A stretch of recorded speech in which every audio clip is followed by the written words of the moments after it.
আসেন তো শুধু টাকা নিতে আর খাইতে। বের হও, এইভাবে পারলাম। বের হও। আপনার বাবা মা প্রতি মাসে মাসে আসে, ওদেরকে খাওয়াইতে পারেন, কোরবানির জন্য টাকা জমাইতে পারেন।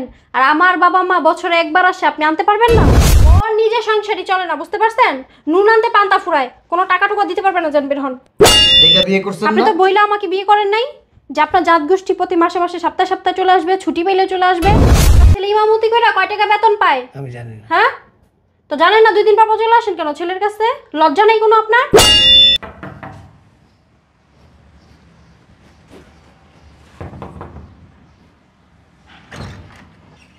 আসসালামু আলাইকুম।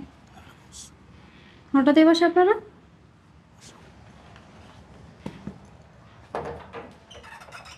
হ্যাঁ দাঁড়াও, বললেন না হঠাৎ এই বাসা? কি দরকার আছে। কি দরকার শুনি? নামাজ শেষ হোক। না আমাকে বলা যায় না? আচ্ছা বলি, বৈশা নিয়ে অনেক দূর থেকে আসছি তো, একটু রেস্ট নিয়ে নিই। বলেন কি দরকার। আসছি ওই যে ওর ভাইয়ের সাথে একটু ওরা দেখা করবে, 2-1 দিন এখানে থাকবে, আর ওর সাথে আমার কিছু জরুরি কথা আছে। আসছেন 2 দিন থাকবেন? হ্যাঁ, ভাইকে দেখার কি আছে? ভাইকে তো দেখার কি আছে শুনি? কয় টাকা কামাই করে আপনার ছেলে যে 2 দিন থাকবে, খাবে? খাবারটা কোত্থেকে আসবে? ওই বলছিল আসতে, ফোনে কথা হয়েছে তো। আবার ওই যে দেশে একটা কোরবানি দিতেছি, ওই কোরবানির মধ্যে নাম লেখাইতে বলছে আর কি। আমরা 7 জনে মিলা একটা কোরবানি দিতেছি। কোরবানি দিতেছে, আমাকে তো কিছু বলেনি এই বিষয়ে। কি জানি, আমি তো জানি না কিছু। আমি বাসা থেকে আমি জানি না, আপনারা গ্রামে থেকে আপনারা জানেন না? ওই কোরবানির টাকা দিবে, আর ওই যে ওই ওদের জন্য একটু জামা কাপড় কিনবো তো, এগুলি টাকা দিবে। কি বলছি মাত্র শুনেন নাই? আপনার ছেলে ইমামতি করে কয় টাকা বেতন পায়? আমি জানি না। হ্যাঁ, তো জানেন না? 2 দিন পর চলে আসেন কেন ছেলের কাছে? লজ্জা নেই কোনো আপনার? অনেকদিন ধরে দেখি না তো, এই জন্য। এই জন্য আসছেন না? খাইতে আসছেন আর নিতে আসছেন? আমি কি বুঝি না কি জন্য আসছেন? না না, দেখেন না সেজন্য আসছেন না? এইভাবে কথা কোনোদিনও তো এইভাবে যান নাই যে আমি আসছি দেখছি চলে যাই। তা এখন দেখছেন না, যান চলে যান। কথা হয়নি তো। আসেন তো শুধু টাকা নিতে আর খাইতে, বুঝছেন নাই? কথা হয়নি তো, কথা হোক। 2-4টা পোলা পাইন পড়ায়, কয় টাকা বেতন পায়? হ্যাঁ, তো জানেন না ছেলের কাছে আসেন কেন বারবার? ছেলের কি সংসার নাই, বাচ্চা কাচ্চা নাই? আছে। তাহলে আসি। অশান্তি করেনি কেন এসে এসে? এরকম চিল্লাইতেছো কেন? তো কি করব? হ্যাঁ, অসহ্য হয়ে গেছি আপনাদেরকে আমি করতে করতে। না তো চিল্লাই না। তাই বের হন। কোথায় যাবে? কোথায় যাবেন? যেখান থেকে আসছেন ওইখানে যাবেন। পরে যাবো, আগে ওর সাথে কথা বললেন। কি কথা বলবেন? পরে বলবো, ফোনে কথা বলতে যান। ব্যাগটা কই? এই যে তোমার জন্য কিছু আমরা আর কামরাঙ্গা নিয়ে এসি। আমি বলছি এগুলো আনতে আপনাকে? হ্যাঁ বলছি এগুলো আমি খাই? গাছের তো, এই সমস্ত আজে বাজে জিনিস আমি খাই না। বের হন। গাছের টাটকা। বের হন, ভালোভাবে বলতেছি বের হন। আচ্ছা নামাজটা হোক। কি হোক? নামাজটা পড়ে নে, ওর সাথে কথা বললেন। কি কথা বলবেন আর? ওই যে কোরবানির ব্যাপারে বললাম না, টাকা দিবে তো। কিসের টাকা দিবে? টাকা কি কামাই করে রেখে দিছে ক্যাশ? ও বলছে কোরবানির টাকা দিবে। ওর নিজের সংসারই চলে না, বুঝতে পারছেন? নুন আনতে পান্তা ফুরায়, কোনো টাকা টুকা দিতে পারবে না। যান বের হন, বের হন। এইরকম ব্যবহার? এই বের হও। বসে রয়েছে কেন? কথা শুনো না? যাও বের হও, বের হও। এগুলো নিয়ে বের হও, যাও। এই বৌমা, এই গায়ে হাত দিতেছো কেন? কি করবে? হ্যাঁ, বেশি কথা বলেন আপনার গায়ে হাত দিব।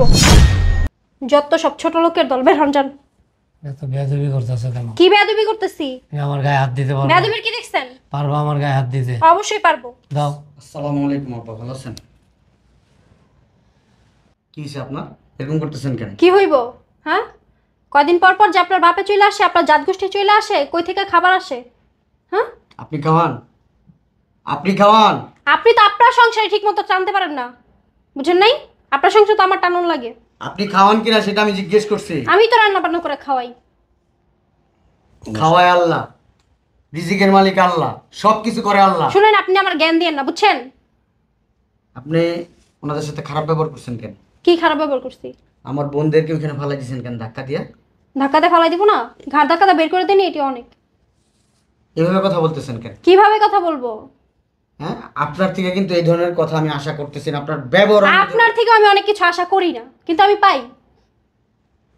আপনি তো তখন দেখে আমাকে বিয়ে করছেন, দেখে বিয়ে করছেন আপনি না? তো বইলা আমাকে বিয়ে করেন নাই যে আপনার জাত গোষ্ঠী প্রতি মাসে মাসে সপ্তাহে সপ্তাহে চলে আসবে, ছুটি পেলে চলে আসবে, হ্যাঁ, ইত্তেহারে চলে আসবে। বাবা মা ভাই বোন থাকলে তো অবশ্যই আসবে। শোনেন, মানুষের আর্থিক অবস্থা বুঝা আসে, বুঝতে পারছেন? আমার আর্থিক অবস্থা আল্লাহ দিলে মোটামুটি খারাপ না, আলহামদুলিল্লাহ। না, আমি তো জানি না, আমি তো আরেক বাসায় থাকি, আমি তো জানি না আপনার আর্থিক অবস্থা কেমন, বুঝেন নাই? শুনেন, আপনার কাছ থেকে আমার জানতে হবে। এত আর্থিক আর্থিক বললেন না, আর্থিক অবস্থা কি? আমি কি রাস্তায় ভিক্ষা করি? কয় টাকা বেতন পান? কত লাখ টাকা বেতন পান আপনি আমি- ইমামতি করে? আমি বাচ্চা পড়ায় কত টাকা পান আপনি? আপনার ঠোঁট দুটো বন্ধ রাখেন। আমি ইমামতি করে যা পাই আল্লাহর রহমতে আমি খুব ভালো চলতেছি, আল্লাহর কাছে লাখো লাখো শুকরিয়া আদায় করি যে আল্লাহ আমারে মসজিদের ইমাম আপনি নাকি বানাইছে। কুরবানিও দিতেছেন আবার ভাগে? হ্যাঁ বলছিলাম। এই বিষয়ে তো আমাকে কিছু বলেন নাই আপনি। আপনাকে বলার কি? আপনাকে বলবো, পরে বলবো। পরে? অবশ্যই। হ্যাঁ, আপনার বাপে গ্রামে, আপনি তাকে কল দিয়ে জানাতে পারছেন, আর আমি ঘরের মধ্যে থাকি 24 ঘন্টা, আমার সাথে থাকেন, আপনি আমাকে বলতে পারেন নাই? শুনেন, পরে বলবেন। আমি আপনাকে বলি, আমার আব্বা কোরবানি দিবে, এই জন্য আব্বার সাথে কথা বলছি। আমার দুইটা ছোট বোন আছে, আব্বা আছে, তারা কি মানুষের বাড়িতে যায় কি হাত পাইতা ভিক্ষা করবে? আপনি বলেন, ভিক্ষা করবে? ভিক্ষা করবে না কি করবে? ওই যে আপনার মতো সারা জীবন করছে, বুঝেন নাই? আপনি এই ধরনের কথা বলবেন না। ভবিষ্যৎ না করলে এমনই হয়। আপনার মুখের কথাগুলা আমার পছন্দ হইতেছে না। আপনি ঠোঁট দুটা বন্ধ রাখেন। আপনার কাজ কামও আমার পছন্দ হইতাছে না। শুনেন, এরকম কিছু করবেন না যাতে আমার হাত আপনার গায়ে ওঠে, বলে দিলাম। আপনি হাত দিবেন আমার গায়ে? অবশ্যই দিব। আপনি কিভাবে পারলেন আমার বোনকে এখানে ধাক্কা দিয়ে ফালাই দিতে, আমার বাবার সাথে খারাপ ব্যবহার করতে? দেখাবো কিভাবে পারলাম। হ্যাঁ, এই বের হও, বের হও। এইভাবে পারলাম। বের হও। হ্যাঁ, আপনি যান, বের হন। অশান্তি করতে আসছেন আমার সংসারে না? যান, বের হন। কোথাও যাবে না। আমার আব্বা আমার বোনেরা কোথাও যাবে না। গ্রাম থেকে আসছে, এটা আপনার বোঝা উচিত। আপনার বাবা যদি আজকে আসতো, আপনার বোনরা যদি আসতো, আপনি পারতেন এরকম ব্যবহার করতে তাদের সাথে? বলেন, পারতেন? আমার বাবা আমার বোনরা না আপনার মতোই অশান্তি করতে আসে না। আমার কি ইচ্ছা করতেছে জানেন? হ্যাঁ, আমি আল্লাহরে ভয় পাই, নাহলে আপনার গালে 2টা থাপ্পড় বসাই দিতাম আমি আমার বোনদের সাথে খারাপ ব্যবহার করার জন্য। আমার বোনদের সরি বলেন। কে সরি বলবে? আপনি সরি বলবেন। আমি কোনো অন্যায় করিনি যে সরি বলবো। আপনি অন্যায় করেন নাই। না, হ্যাঁ, অন্যায় আপনারা সবাই মিলে আমার সাথে করতেছেন। এরকম করলে দোজকে যাবেন, কিন্তু আপনি মরার পরে দোজকে যাবেন। আর আপনি একাই জান্নাতে যাবেন, বুঝেন নাই? শুনেন, আপনার বাবা মা যখন আমার এখানে আসে তখন তো এই চিন্তাটা করেন না যে আমি থেকে আমি বাজার করে আনবো, থেকে আমি তাদেরকে খাওয়াবো? এই কথা চিন্তা করেন একবার? আমার পকেটে টাকা থাক বা না থাক, আপনি বাজারের ব্যাগটা আমার ধরাই দেন, ধরাই দিয়ে বলেন যে বড় মাছ আনবেন, মুরগি আনবেন, ইলিশ মাছ আনবেন, গলদা চিংড়ি আনবেন, বড় দেখে রুই মাছ আনবেন, বলেন না আপনি? হ্যাঁ, আপনার বাবা মা প্রতি মাসে মাসে আসে, ওদেরকে খাওয়াইতে পারেন, কোরবানির জন্য টাকা জমাইতে পারেন। আর আমার বাবা মা বছরে একবার আসে, আপনি আনতে পারবেন না? ওইটার খোটা দিতেছেন আপনি এখন আমাকে। আমার বাবার কাছে মাপ চান। কেন মাপ চাবো? অবশ্যই মাপ আমি চান। কোনো অন্যায় করি নাই। এটা আমার বাবা মানে আপনার বাবা, মাপ চান আমি আমার তো বাবার কোনো কাছে। অন্যায় করি নাই। অন্যায় করেন নাই? না, সত্যি অন্যায় করেন নাই? না, আমি কোনো অন্যায় করি নাই। মাপ চাইতে বলছি আপনাকে। আমি অন্যায় করি নাই, মাপ চাইতে পারবো না। শুনেন, এখানে দাঁড়ান, কোথাও যাবেন না। আমার বাবার কাছে মাপ চান। বললাম না আমার বাবা আপনার বাবা, মাপ চান। পারবো না। আপনি যদি আজকে আমার বাবার কাছে যদি মাপ না চান, আপনার বাবা, আপনার মা, আপনার ভাই, আপনার বোন আমার বাসায় যদি আসে, আমি কিন্তু বেয়াদবি করব, চরম মাপের বেয়াদবি করব। এত পরিমাণ বেয়াদবি করব যেটা আপনি কল্পনা করতে পারতেছেন না। এখন আপনি কি করবেন? আপনি ডিসিশন নেন। আপনার আব্বাকে বলেন আর বোনদেরকে বলেন গ্রামে চলে যেতে। হ্যাঁ, গ্রামে চলে যাবে। আপনি আমার আব্বার কাছে মাপ চান, নাহলে আপনার বাবা মা আসলে কিন্তু আমি কি পরিমাণ যে অপমান করবো আপনি একজন ইমাম সাহেব, ভুলে যান না। আমি ইমাম হয়েছি কিছু, আমি তো একজন মানুষ। সবচেয়ে বড় কথা হয়েছে আমি একজন সন্তান। একজন সন্তানের সামনে তার বাবারে আপনি অপমান করতেছেন, তাহলে আমি কিসের সন্তান হইলাম? আল্লাহর কাছে তো আমারও জবাবদিহি করতে হইব। আপনি যখন আমার বাবার সাথে বেয়াদবি করছেন, আপনার গালে কি জন্য আমি ঠাস ঠাস করে দিলে চটকনা দিলাম না, এটা তো আল্লাহর কাছে জবাবদিহি করতে হবে। আমি আপনার গায়ে হাত আমি দিয়েছি, কোনো বেয়াদবি করিনি। আপনি মাপ চান, আমার আব্বার কাছে মাপ চান। এই মুহূর্ত থেকে বাসা থেকে বের হয়ে যেতে। হ্যাঁ, বের হয়ে যাবে। আপনি মাপ চান আমার বাবার কাছে, মাপ চান। ঠিক আছে, আমি সরি। আমার বোনদের কাছে মাপ চান, চান। সরি, বের হয়ে যেতে শুনেন, বাসা থেকে। এদিকে শুনেন, আমার আব্বা আমার বোন কোথাও যাবে না, 1 সপ্তাহ থাকবে। এই এক সপ্তাহ আপনি রান্না বান্না করে খাওয়াবেন। কিচ্ছু করতে পারবো না আমি। আপনি যদি না করতে পারেন আপনার বাবাকে আমি ফোন দিব, এক্ষুন আনাবো। আনায়া আমি অন্য ধরনের একটা ডিসিশন নিতে আমি বাধ্য হবো, কিন্তু বলে দিলাম। আপনার যা ইচ্ছা করেন আপনি।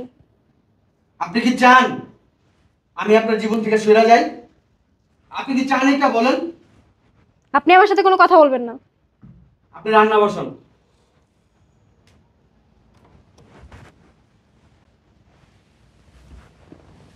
আব্বা, আপনি আমার মাফ করে দেন। আমার জন্য আপনার অনেক কথা শুনতে হয়েছে, আমার মাফ করে দেন আব্বা। আব্বা, এক আমরা চলে যাই, তোমার বউ যেহেতু পছন্দ করে না, আর আমাদের জন্য সংসার অশান্তি করার কোনো দরকার নেই বাবা। আব্বা, আমরা চলে যাই। আচ্ছা আমি একটা কথা বলি আব্বা। বলুন। আচ্ছা, এই মেয়েকে কি আমি বিয়ে করছিলাম না তোমরা বিয়ে করাইছো?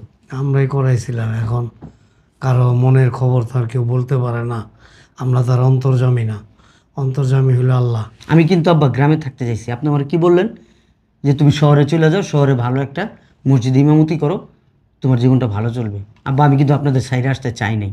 দুইটা ছোট বোন আব্বা, আমার ছোট দুইটা বোনকেও আমার তো মানুষ করতে হবে আব্বা। আসলে শহরের মেয়েদের মধ্যে যে মানে আবার একটু এত মানে ছলচাতুরি লুকায়া থাকে, এটা বুঝতে পারি নাই আমি। দেখে মনে হয়েছে সহজ সরল, কথাবার্তা ভালো, আচার আচরণ ভালো, কিন্তু ভিতরে ভিতরে যে ঘুনে খাওয়া, এটা বুঝতে পারিনি। আব্বা আপনারা মাফ করে দেন, আমার জন্য আপনি অনেক কথা শুনছেন আব্বা। আল্লাহ আল্লাহ মাফ করে দেবে বাবা, আল্লাহ মাফ করে দেবে। পৃথিবীতে কোনো বাবা মা সন্তানকে অভিশাপ দেয় না, তবে আল্লাহ পাক বলছে যে সন্তান বাবা মায়ের মনে কষ্ট দেয়, আল্লাহর তরফ থেকে নাকি শাস্তি নির্ধারণ হয়ে যায়। জি আব্বা আপনি ঠিক বলছেন। আমি আল্লাহ পাকের কাছে সবসময় নামাজের মধ্যে দোয়া করব, আল্লাহ যেন তোমাকে সর্বসময় হার হালতে ভালো রাখেন, সমস্ত বালা মুসিবত থেকে হেফাজত করেন। আল্লাহ যাতে তুমি যে ইমামতি করো, ইমামতির সম্মানটুকু অক্ষুণ্ণ রাখেন। আব্বা আপনি সব বুঝতে পারছেন। আব্বা শুনেন, আপনি এখন যাবেন না আব্বা। আমি চলে যাই। না আব্বা। শোনো বাবা, ঘরের বিবি যদি মানে অশান্তি মনে করে, বা আত্মীয় স্বজন মা বাবা ভাই বোনকে পছন্দ না করে, তুমি তাকে বোঝাও, বোঝানোর চেষ্টা করো। আল্লাহ তোমার অনেক শক্তি দিছে। ইমাম কিন্তু মুখের কথা না, চারটিখানি কথা না, ইমাম কেউ হইতে পারে না আল্লাহ পাক যতক্ষণ পর্যন্ত না চায়। একজন ইমাম অনেক বড়, অনেক কিছু। তুমি তোমার চেষ্টা দিয়া, তোমার সাধনা দিয়া, তোমার আন্তরিকতা ভালোবাসা দিয়া তুমি তোমার বিবিকে বোঝানোর চেষ্টা করো। ইনশাল্লাহ তোমার বিবি আমাদেরকে দাওয়াত করে আনবে, তখন আমি হাসি মুখে আসবো। আব্বা একটা কথা বলি, বলো। আপনি তো আমার বাবা না? অবশ্যই। আচ্ছা আপনি তো আমাকে ইমাম সাহেব বানাইছেন, আপনি আমাকে ইমাম বানাইছেন। আল্লাহর হুকুম ছাড়া হয়নি বাবা। যাক, আমি আপনি চেষ্টা করছি। করছেন, হ্যাঁ। আমার ইচ্ছা ছিল, আমি হইছি হ্যাঁ। আব্বা। আব্বা মানুষকে তো আমি অনেক বোঝাই আব্বা, আপনাকে ছোট্ট একটা কথা বলি আব্বা। বলো। যদি আপনার এরপরে মনে হয় আপনি আমার এখান থেকে চলে যাবেন, চলে যাবেন আব্বা। বলো। আব্বা আপনি যদি এখন চলে যান না, আমি আল্লাহর কাছে কোনো জবাব দিতে পারবো না, আমি জাহান্নামী হবো আব্বা। আপনি আমার জাহান্নামী যদি করতে চান আব্বা, তাহলে চলে যান। আর যদি জাহান্নামী না করতে চান, তাহলে আমার বাসায় থাকবেন এক সপ্তাহ। কি হবে না হবে সেটা আমি দেখবো আব্বা। কেন আব্বা আপনার ইচ্ছা, যদি ছেলেকে আপনি জাহান্নামে দিতে চান, তাহলে আপনার আমার কিছু বলার নেই আব্বা। ইন্নাল্লাহ মাস সাবিরিন। চলো ভিতরে যাই। যা প্লেট নিয়ে ভিতরে যান, ভিতরে যান, আমি নামাজটা শেষ করে আসতেছি। হ্যাঁ আব্বা যান, মসজিদে যাবো আমি।